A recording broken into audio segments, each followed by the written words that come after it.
family. Welcome to JFK Today, your direct link to all things politics, comedy, and culture. I'm your host, Janaya Future Khan, champ yapper and frequent nuisance in the activist and comedy worlds. Let's get dialed in. So it's too damn hot. I crawled out of my home in the night like a roach because it's too damn hot. So we'll get into that. Some of the best takes from presidential burns in debates. Shout out to our upcoming debate between Kamala Harris and Donald Trump, and then the other Palestine, the West Bank. So here's our quick hits. I did mention it. I do need to complain about how hot it is and how hot I am. I feel I am so dry. I'm ashy inside. I'm spiritually ashy. I'm psychologically ashy. If I sneezed, I would spontaneously combust. I'm not designed for this kind of heat. I am a preemie. Okay, I get heat hives. If the bell tolled for revolution today, I would get up on that stage and people would be expecting light-skinned, tiny, gender-ambiguous Angela Davis, and instead they'd get heat-hived Raggedy Andy, because that's who I am and that's what I feel like. It's not cute. I'm not here for this. I'm upset. For those of you in LA or going through your own little heat wave, just make sure you're drinking water, and electrolytes will save the day.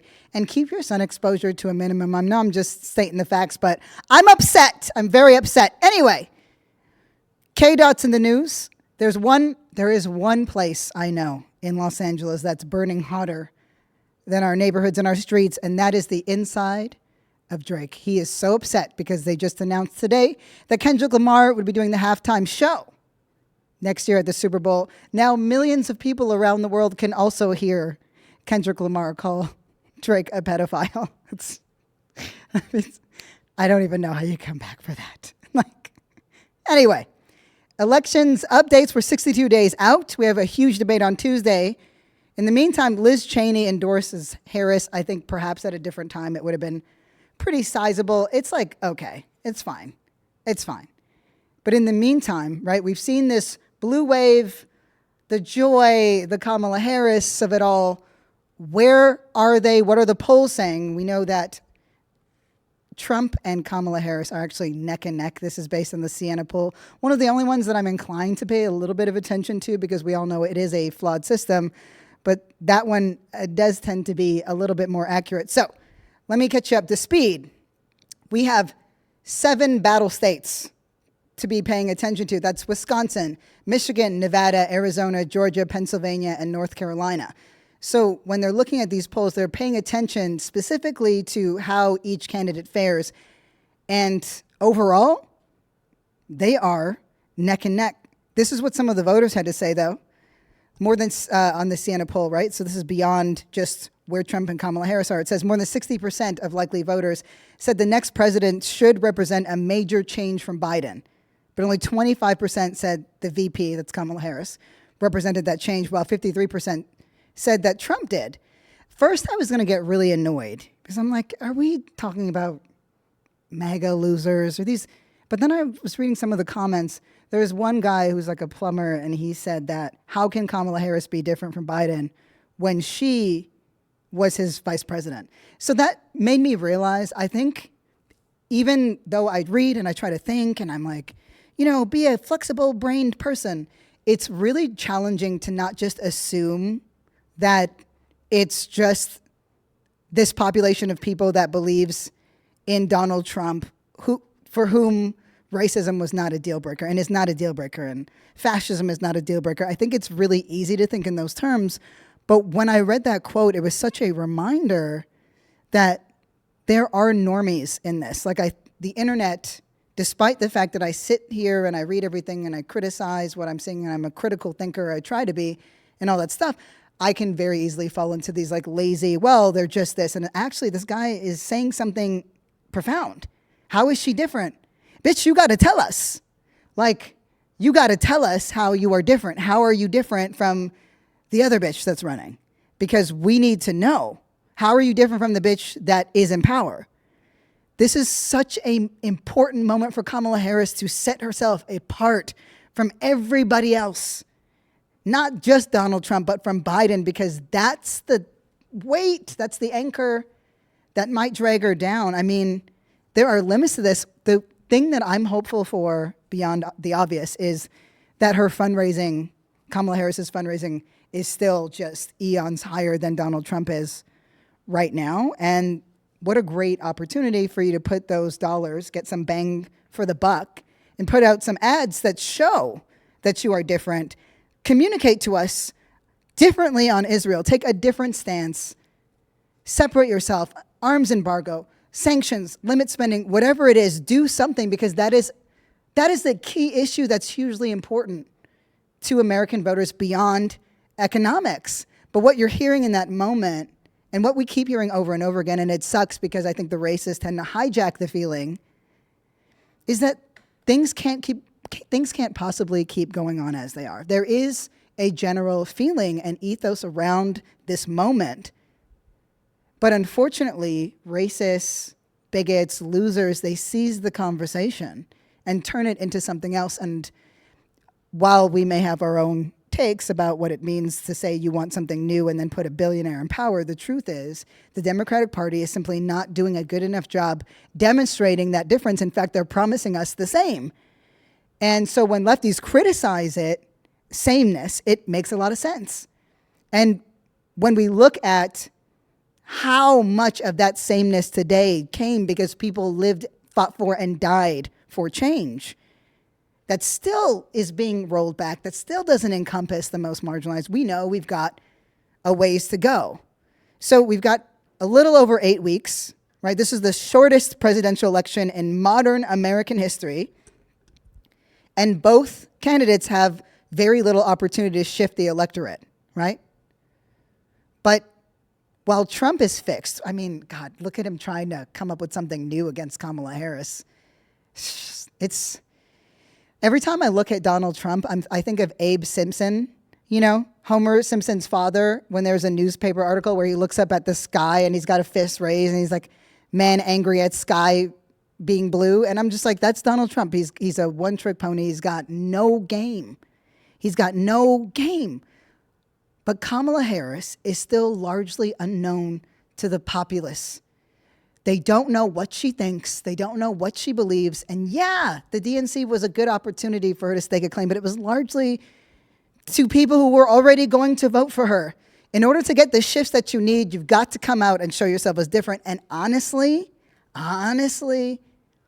the presidential debate might be one of the best places for it. So I decided, right, in honor of the presidential debate being tomorrow evening, I was like, what are the best presidential burns that have ever happened in American history? I'm just so curious. I know there's a couple burns on the debate stage, but just generally, what have presidents said about other people, whether it's their nemesis, whether it's senators, whatever. So here's my top 10 list of presidential burns and insults. Okay, here we go. Abe Lincoln in 1862.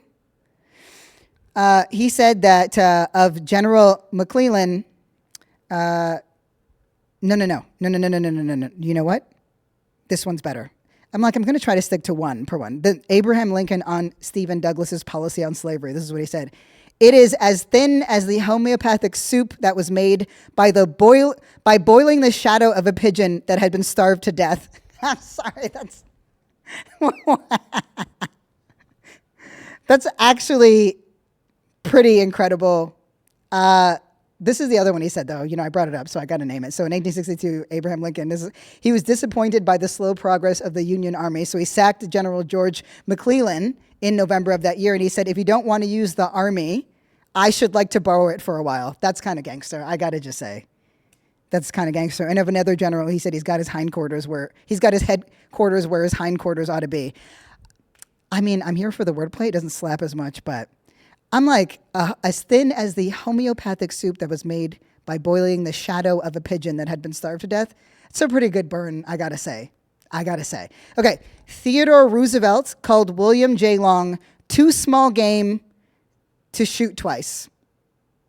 So the man liked to shoot, he liked to hunt or whatever, and he's saying that he's not somebody you should ever look at twice. It took me a second, but I was like, is that the best burn that he could give? Is it?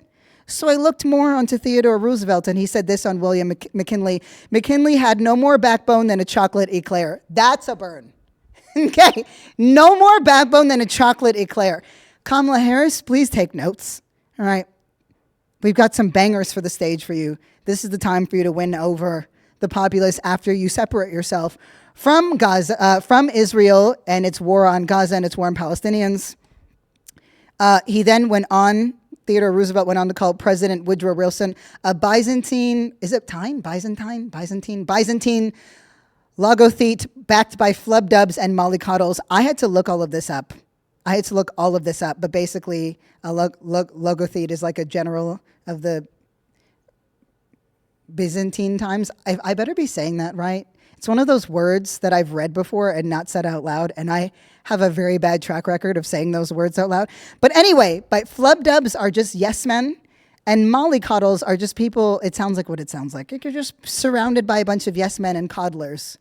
It's more fun to say than the actual slap. Anyway, this is what Harry Truman had to say about some general in 1952. The general doesn't know any more about politics than a pig knows about Sunday. I just thought that was funny. And then Truman also denounced Nixon as a no-good lying bastard and told the crowd that anyone who votes for him ought to go to hell. Another great line that Kamala Harris can borrow. This is what Ronald Reagan in 1984 said about his Democratic opponent, Walter Mondale, who was younger than him. This is key. Mondale was much younger and then questioned whether or not Reagan had the stamina. And then the debate moderators asked, and then Reagan said, "I am not going to exploit for political purposes my opponent's youth and inexperience." I'm not going to lie, that's a good burn. Everybody laughed, including Walter Mondale, who also lost. I'm like, way to celebrate your own downfall, sir. Don't give it up to the Republicans for nothing. Anyway, Lyndon B. Johnson said on Gerald Ford, "Jerry Ford is so dumb that he can't fart and chew gum at the same time." Another great banger of a line. Come on. Actually, you know what? I think I think this is a shorter list than 10 because I pushed them all in together, but it doesn't matter. I think it's like 7 or 8. Anyway, in the vice presidential debate, so I did have to pull out this banger on the VP stage, Bush's running mate, Dan Quayle, compared himself with John F. Kennedy. So this guy says, I'm like JFK. The Democratic Senator, Lloyd Bentsen, shot back, "Senator, I served with Jack Kennedy. I knew Jack Kennedy. Jack Kennedy was a friend of mine. Senator, you're no Jack Kennedy." Talk about the power of repetition. That is a burn. I got to give that's a burn. He was not mollycoddled. In 2020, Trump, who was the then incumbent, debated Joe Biden in his characteristically testy way that was full of interruptions. And at one point, this is my favorite moment of Joe Biden on a debate stage, Biden said, "Will you shut up, man?" Perfect line. Perfectly delivered. Kamala Harris has a good one. "I'm talking." That was great. She delivered it in a very black way. A very black way. Very black. It was very black. The blacks talk like that. She did a good job with that one, actually. That one was gangster. But one of my personal favorites, and I'm going to give you a bit of context, was in 2011, right? Sarkozy was dealing, Obama then was dealing with like France and everything. Sarkozy says about Netanyahu, "I can't stand him. He's a liar." He's talking about the Prime Minister of Israel, Benjamin Netanyahu. And, Obama had a series of run-ins with Netanyahu where they just did not agree. I'd love to say that led to major shifts and changes. It really didn't. But he interacted with him on multiple fronts for the Iran nuclear deal and, honestly, for a time, putting a moratorium on the expansion of Israeli settlements in the West Bank. And so this is what Obama said when Sarkozy said that. "You're tired of him. What about me? I have to deal with him every day." That one's okay. I really put that one last because it's a punch-up or it either primes us for the West Bank conversation and the expansion of settlements in Palestine. You're tired of him. I have to deal with him every day. I'm trying to make it slap more. It doesn't. We just got to let Obama go on that one. That wasn't the best one. I was like, well, those settlements really, and like, no, they kept expanding. So I don't know. Anyway, a lot of attention, and it is much needed, and it's just not enough, has been paid on Gaza because that is it. Gaza encompasses so much of what Israeli apartheid, the evils of it, the horrors of it, the unendingness of it. It is the fever dream of evil. And while we need to constantly pay attention to what is happening in Gaza, right? Because I can tell you, for example, an Israeli airstrike early on Sunday killed 5 people, including 2 women and 2 children, and a senior official, right? Just happened, right?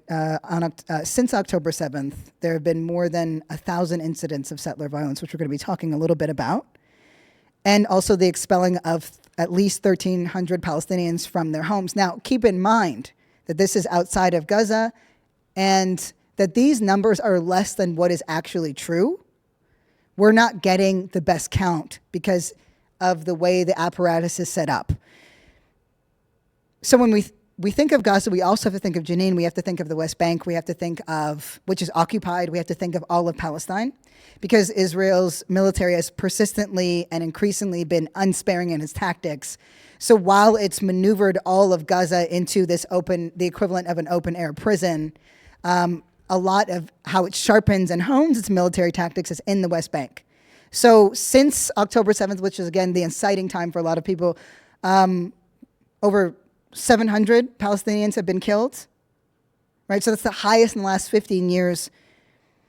So, when you think of it, that's 680 Palestinians at least. It's 157 children have been killed in the West Bank and East Jerusalem since Israel launched its war in Gaza in response to October 7th.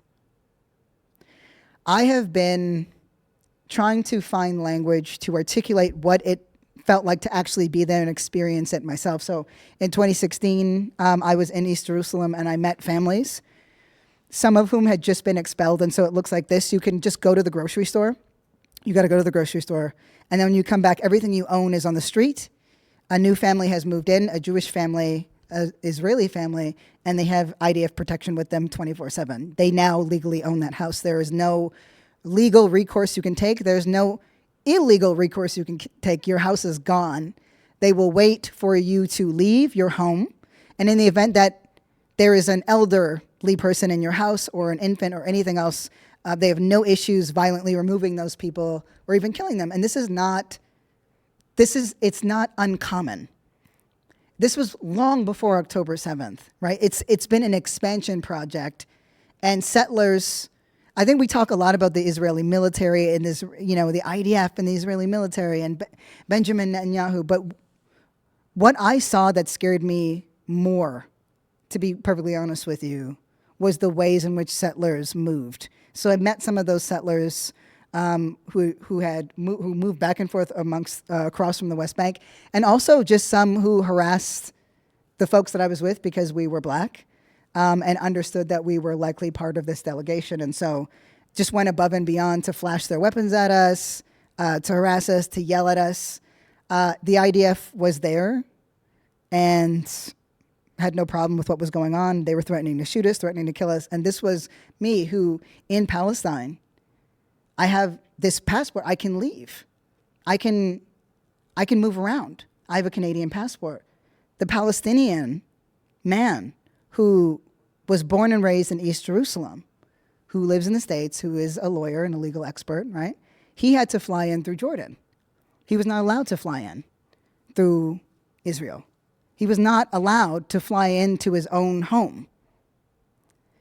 This is one of those things where we need to be much more flexible when it comes to our understandings of privileges, which is why I dislike that concept so much, because it is so situational, so contextual, right?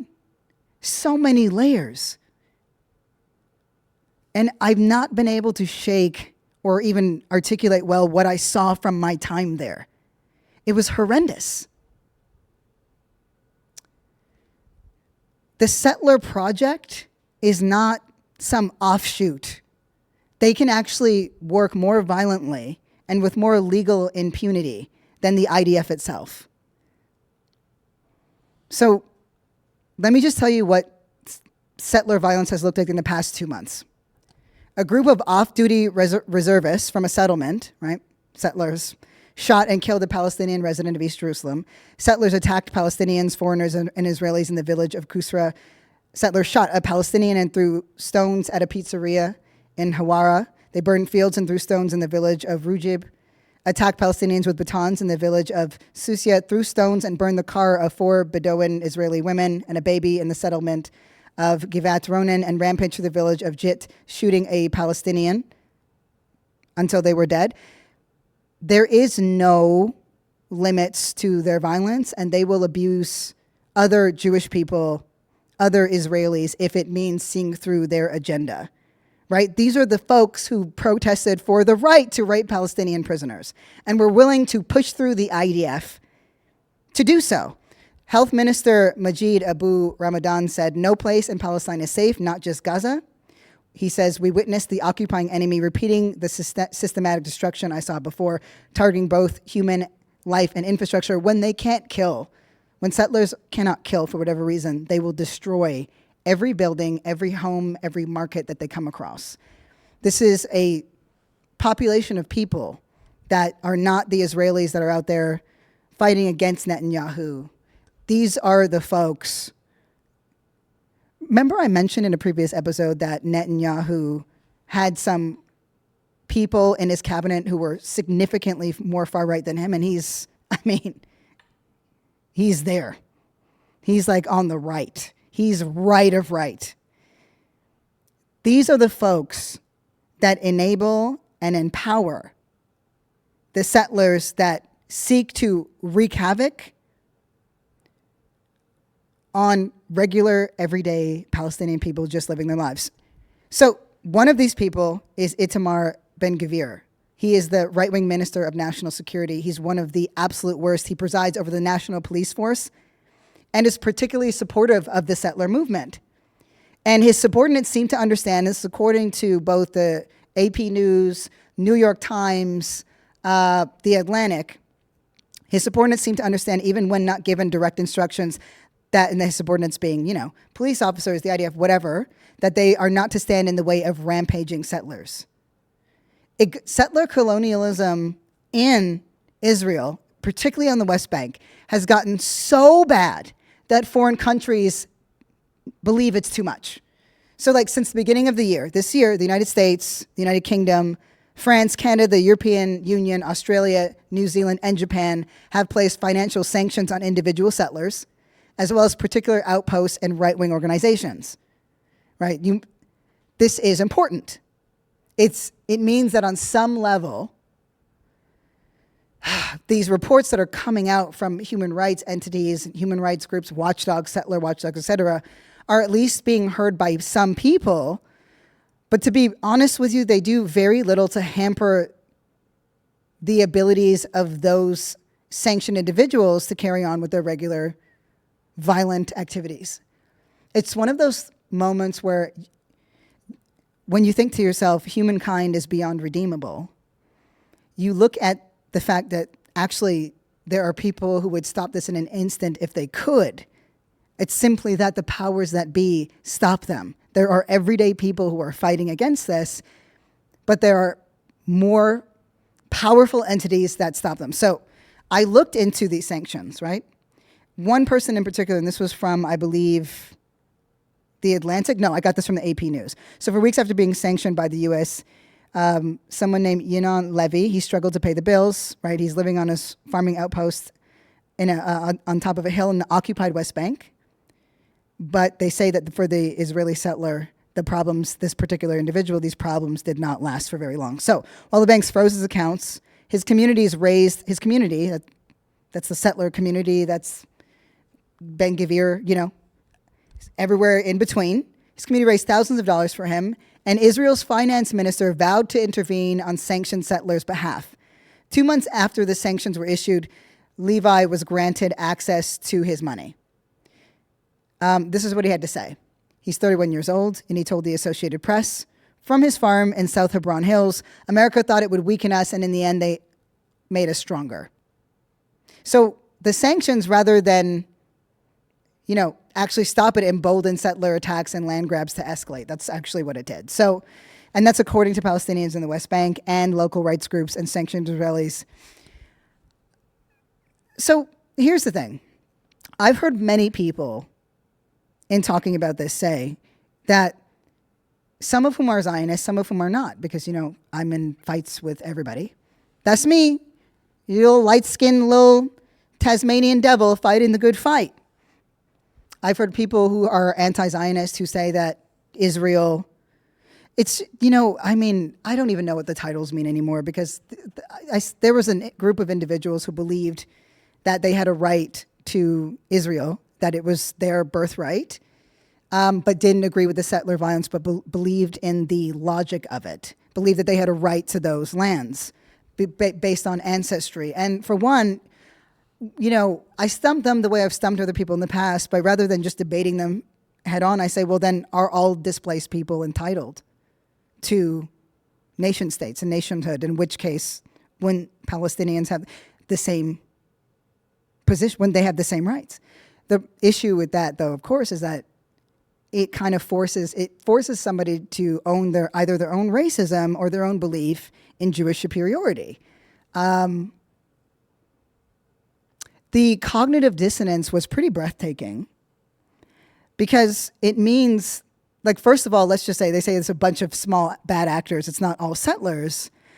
Let's just be very clear that some of the world's and history's worst atrocities were done by a small handful of bad actors.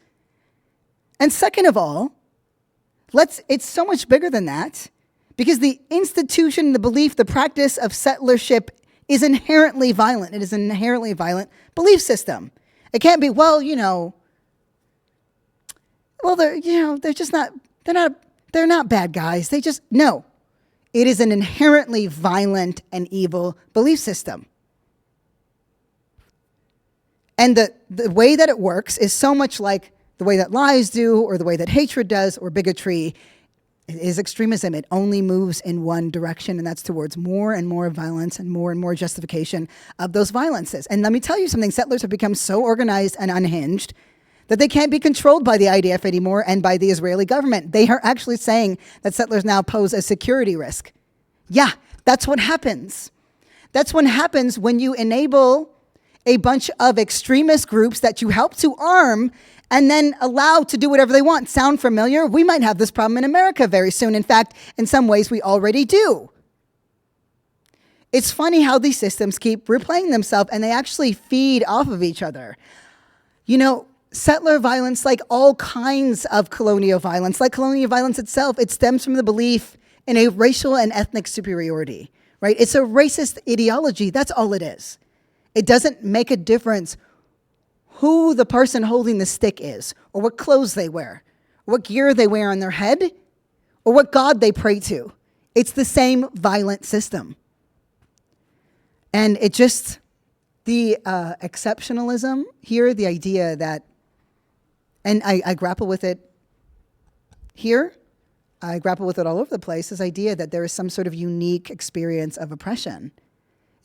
There's a unique history of pain for certain individuals, that because this happened to Jewish people for centuries, the ends justify the means.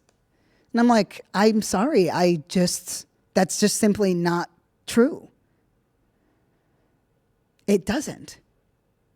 And the idea that that's the conclusion that could be drawn makes me sad, because all you've done is repeat the violence of the past, and you're willing to, honestly, like, let's say I bought into the whole logic. I'm like, now we should just kill Jewish people who don't agree with our Jewish beliefs? What the fuck are you talking about? It doesn't make any sense. It is an inherently violent institution.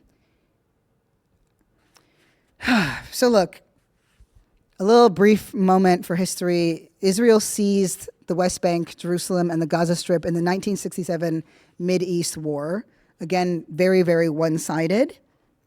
But that's from 48. So from 48, all these governments, none of whom are Palestinians and not have a say, they decide, okay, well, this part's Israel, this part's Gaza, this part is Palestine. Israel has continuously stretched and grown. And since then, some 500,000 Israelis have settled in the West Bank. The international community and international rights, international watchdogs all believe and all say that these communities are largely illegal. They shouldn't exist. But under Netanyahu's coalition, the most right-wing in Israeli history, with settlers themselves in key positions. Yeah, settlers themselves in key positions. The expansions have been turbocharged. They've used October 7th as means to justify rapacious, cruel, evil expansion. So Palestinians are saying that expanding Israeli outposts are shrinking their access to land, and settler violence against them has soared since October 7th. These land seizures have been through unauthorized outposts and have more than doubled. So, and this is according to the settlement watchdog Karim Navat. I bring this all up to say, I need you to see how sophisticated this system of apartheid is and how few recourses we actually have.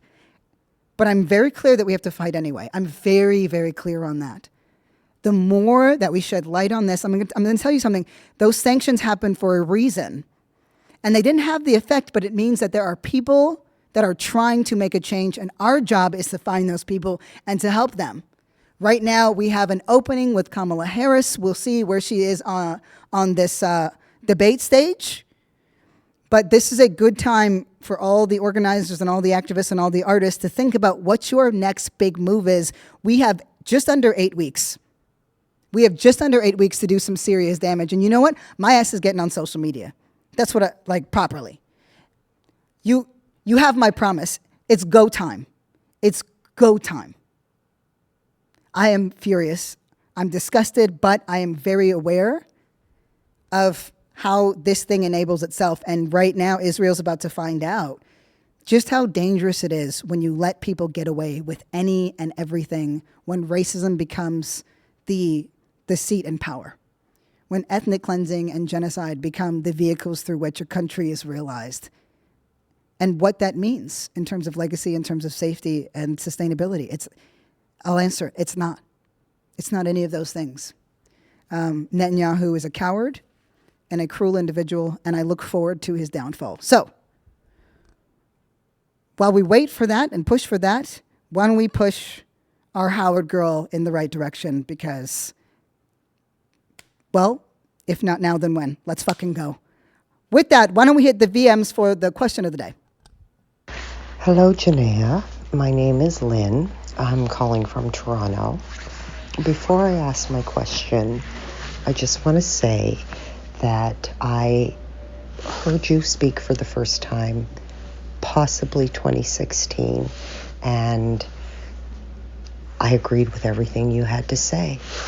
And then from 2020, in June of 2020, with the first Sunday sermon, until today, I agree with 99.9% of things you have to say. It's like you put into words my thoughts, my feelings around issues, and I just think you're wonderful, and I'm very grateful to be on this journey with you from afar. I guess my question to you is, why do you say whore like it's a bad thing? And for that matter, why do you say hoe like it's a bad thing? Let me know. Get back to me. Thank you. Well, first of all, thank you so much for those very, very kind words. I guess I got to get you on that point, that 0.001%, because I am a perfectionist. I'm on this journey with you too, to be honest with you. And I think that's a great question. You know, I saw in the email too, you said, you mentioned that whether or not you were being overly sensitive, and you're not. You're not being sensitive at all. You are filtering information and language through your sensibilities, right? And you have your sensibilities and I have my sensibilities. And when we put those things together, right? When we come together with our sensibilities, then we start to make sense. So I am here for it, right? And here's the thing.